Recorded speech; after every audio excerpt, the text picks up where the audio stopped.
Mate, if you ain't getting this longer, then this one's for you. Hi guys, and welcome back to EME TV. Now today you join me in an, as you can see, empty car park.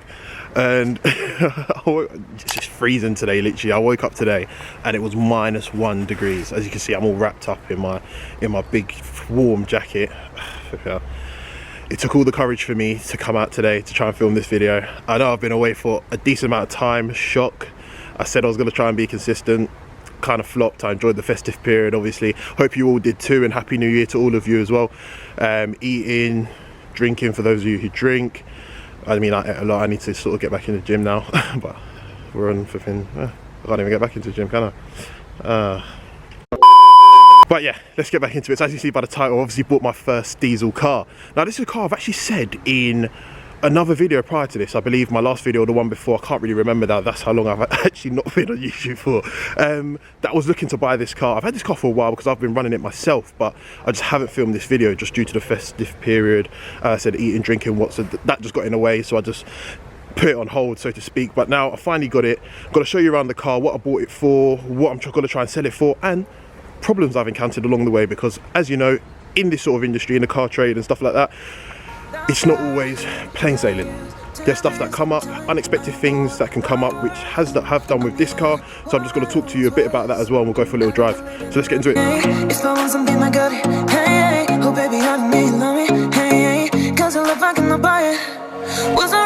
Wasn't real with you, boy. Real wasn't real with you, boy. You won't give me too much chances. I don't care. I'm fine, I'm fencing brighter. Yeah, oh boy, I'm telling you goodbye, I'm telling you goodbye. Yeah, oh boy, I'm telling you goodbye. All right, so there it is. Renault Clio 2008, 1.5 litre diesel. Now, I've never had a diesel car. The first diesel car I've ever owned, I've ever had. Obviously it's first on the channel as well. The channel's early days, but I mean it's the first on the channel. First things first, as you can see, the bodywork's not the best, but I mean, I guess it's manageable, hence why I bought it.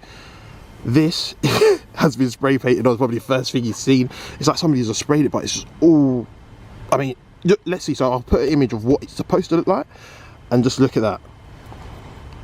I won't be doing it because certain things you have to do and certain things you don't, because if you're trying to make a profit, you can't just do everything. A lot of cars come with, especially in this price range as well, as I've touched on in previous videos, under £1,000 you're gonna have problems, or expect to have problems, but cover the major problems so the next owner doesn't sort of get hit very early on in the ownership. That's what you try to cover. This is an aesthetics issue, so how the car looks, it's not the end of the world. If somebody just wants this to go to A to B, it's a perfect car. And the stuff that I have changed or done or fixed, shall I say, are things that are essential. So I'll touch on those as well in a second. Just move around the car as well. As you can see, on this alloy that's missing, that really irks me as well, because I like that. Those are sort of like finishing touches on cars, but I guess sort of in this price range you can't really be a chooser, shall I say. So annoying, flip it out. I'm actually going to try and buy it on eBay.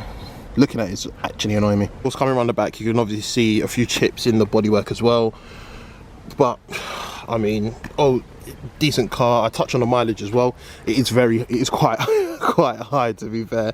But in diesel cars, I believe they, like, in terms of if somebody's doing motorway trips, you know, and they're working, whether they work in the field where it requires them to do a lot of mileage, diesels are the way forward, and it's because their engines are built to last for a long time.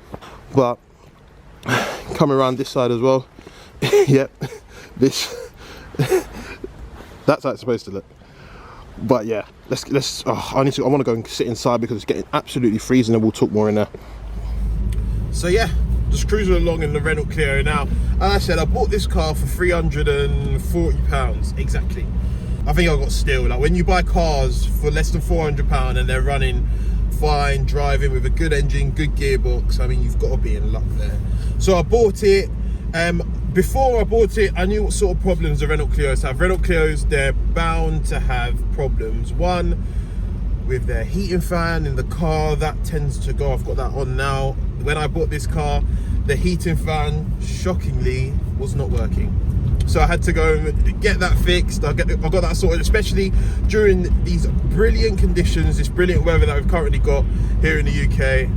I had to get that fixed. That was essential if you want to obviously sell this on. Selling a car during this time with no heating, catastrophe. So yeah, I got that sorted.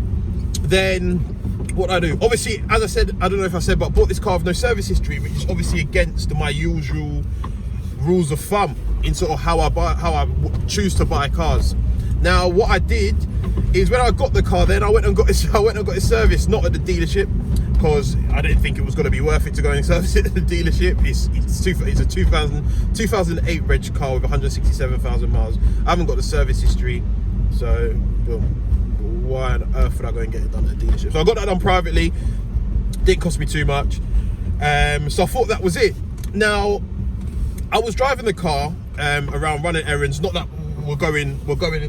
You know, you're going places during these times. I mean, we're in, you know, respectively different tiers: tier 3, tier 4, tier 2, tier 1, whatever tier you're in. And literally, I was using it to go to and from the shops before I started advertising it, to obviously try and get it gone. Now during that time, unfortunately, the car was driving completely fine. When I say completely fine, it was driving completely fine. It's very, very cheap on petrol. This is a diesel. I say petrol, it's a diesel. It's a 1.5 diesel. And you put a full tank in this, is like 50 quid, and you get over 500 miles, which is ridiculous. 500 miles. And that's comparing it to my Honda that I had before, which I had for a year. And I would put, I don't know, like a full tank in that would only get me like 200 and something miles. So this is like, what on earth? You can't really drive this fast. I mean, it's got about 67. I think 67 is the exact figure for the brake horsepower. It's literally just for people who just want to get from A to B. If you want to get from A to B, low insurance, low costs, get yourself a cheap Renault Clio. But to be fair, in this price range, this has got competitors. Ford Focus, Ford Fiesta, lovely GTI performance. Ford Focus, Ford Fiesta, Vauxhall Astra's even in this range as well. So yeah, as I said, something happened. So when I was driving it obviously for personal use, going to and from shopping. And I went to Tesco one day just to get a few things. And I've come back to the car and I've gone to start it and it's not started. And it was very strange because I literally been driving the car for about 2.5, 3 weeks, and there was no indication of the battery going, which now I know and understand that batteries don't give you a warning that they're going to be out. They can literally just cut out on you. They can't cut out on you whilst you're driving, it's impossible. But as soon as you lock off your car or turn it off and come back to it, I mean, that can be it. And then you just have to go and get a new battery, which I learned. So I had to go and buy a new battery, which cost me, what, £120, £130, something like that.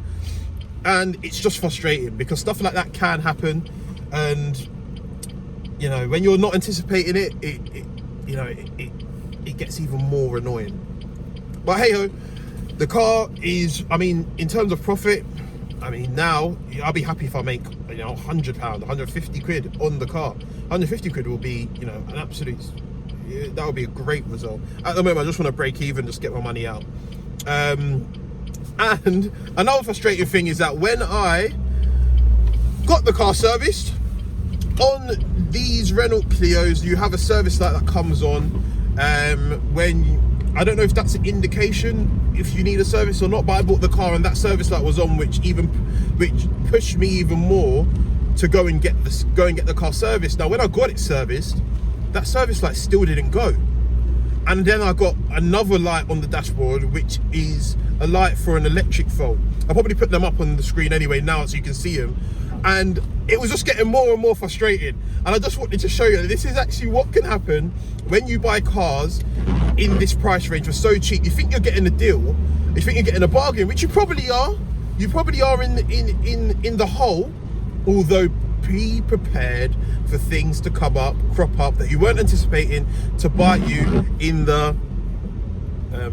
bite you badly. So yeah, I'm literally gonna put it up, try and make a profit. If I don't break even or make a little bit of a loss, you don't really want to be making too much of a loss on cars like this anyway. You shouldn't, or if you do, I think you've probably done something wrong. But thanks a lot, guys, for watching. Smash a like on the video if you've enjoyed it. I started to share my experiences with, obviously, this car trading thing is a journey that I've sort of just started myself. So I want to sort of document the good things, the bad things. This is by far not going to be the worst thing I encounter. I'll probably buy a car and it'll probably shut down on me and need a new engine or something in the future. We never know. But anyway, stop me banging on because I know I'm just chatting absolute nonsense. Thanks all for watching. Subscribe if you like the content. Leave a like on the video, leave a comment as well. Tell me what you guys probably like to see, or if you do enjoy content of me just blabbing on about experiences that I have with cars and different cars that I do buy. But guys, I'll see you later. Peace. Mate, if you're out here getting this one, then this one's for you.